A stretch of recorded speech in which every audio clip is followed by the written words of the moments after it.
Superman Returns. Yep, I'm almost done with my DC reviews. My next and last review will be my review of Man of Steel, which I'll probably have to do today or probably next weekend. But now, let's get on to probably what most people think is either a good film or a terrible film, and that is Superman Returns. Superman Returns was the first Superman film I've ever seen, and this is actually one of my most memorable movie experiences of all time. And after seeing this movie, there was a Kmart right next to the theater, and I had the inflatable suit that I used to wear every single day, which actually I have the picture right here, like you see me, little Anthony. I noticed a lot of people hate this movie, like they think it's the worst Superman movie, or even the worst comic book movie ever. I'm like, have you guys seen Batman and Robin? Have you guys seen Fantastic? But watch this movie again for the first time since 2006-ish, 2006, 2007. I don't get the hate of this movie. Like, I do not get the hate of this movie at all. Actually, I think this is almost a good, well, not even a perfect superhero movie. This is a well-made, well-choreographed, and well-acted superhero movie. And I honestly, crucify me all you want or what I'm about to say about this. I think this movie is better. I mean, better than Man of Steel. Yeah. Kill me all you want, curse me 24/7, I don't care. This is my opinion. I think Superman Returns has a better story than Man of Steel. Well, you gotta say the action. Yeah, the action in the Man of Steel is better than this movie, but if the story is better, that means it's overall the movie is better. The acting in this movie is a bit hokey. I'm not talking about Brandon Routh. I'll have no problem with him as Clark Kent / Superman. My main problem I have with the acting in this film has to be Kate Bosworth in the most miscast roles as Lois Lane. I mean, out of all the people, you get the girl from Blue Crush. I'm like, really? And she comes off just Mary Jane-ish, she's just an example of a bitch. And it's like, oh my gosh, and I hated Mary Jane from the Raimi Spider-Man trilogy.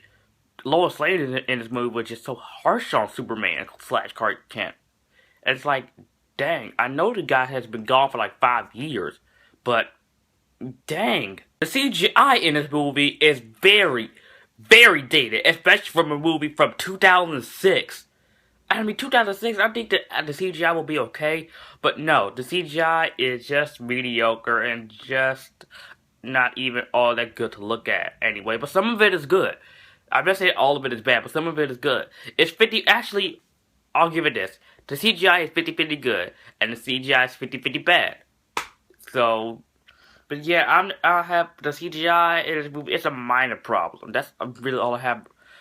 Yeah, the CGI is really not anything to run home about. When you see Superman flying, or if you see him going down to the crystal, I forgot what it's called, his hideout. I'm gonna call this hideout because I don't really follow Superman that much, honestly. So when he goes down to the hideout, it still looks very real. It still looks like it came from the Richard Donner film.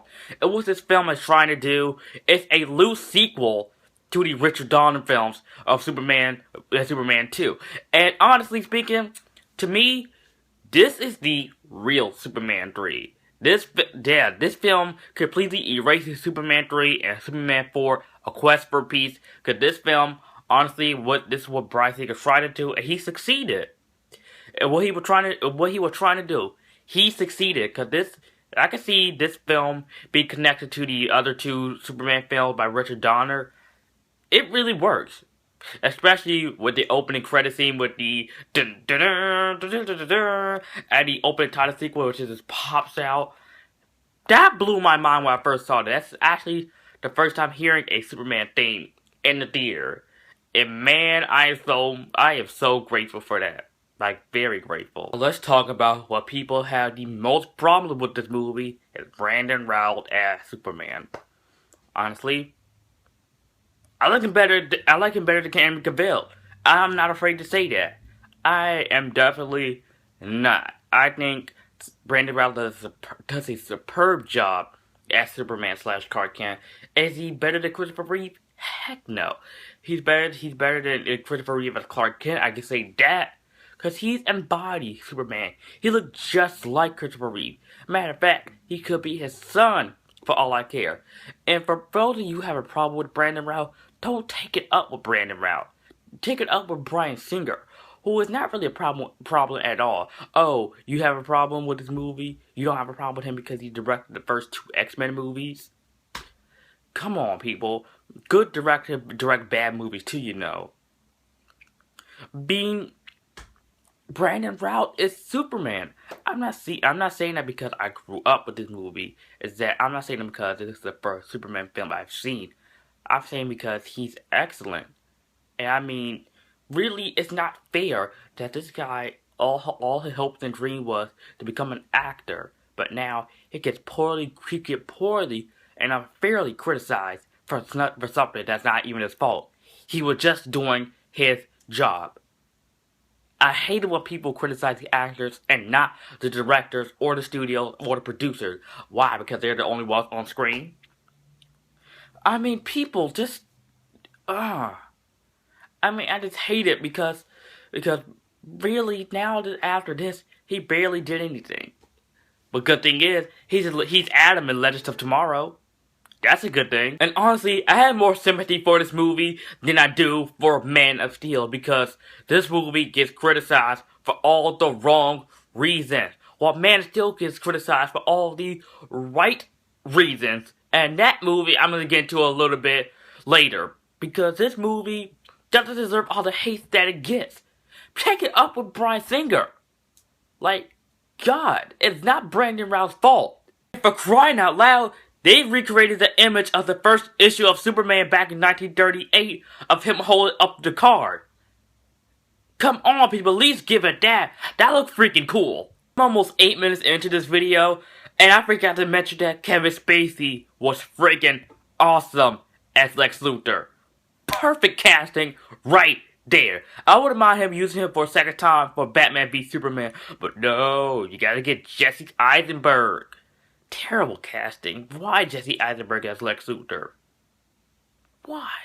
I also spotted a little Easter egg that by the end of the movie, Superman's son, cause yep, that is his son, is wearing Aquaman pajamas.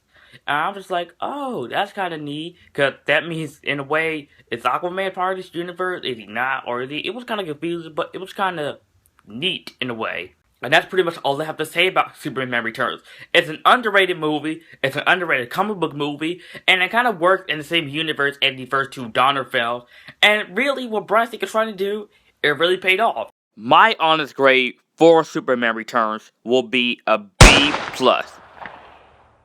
Thank you so much for watching, guys. I will be back with my review of Man of Steel.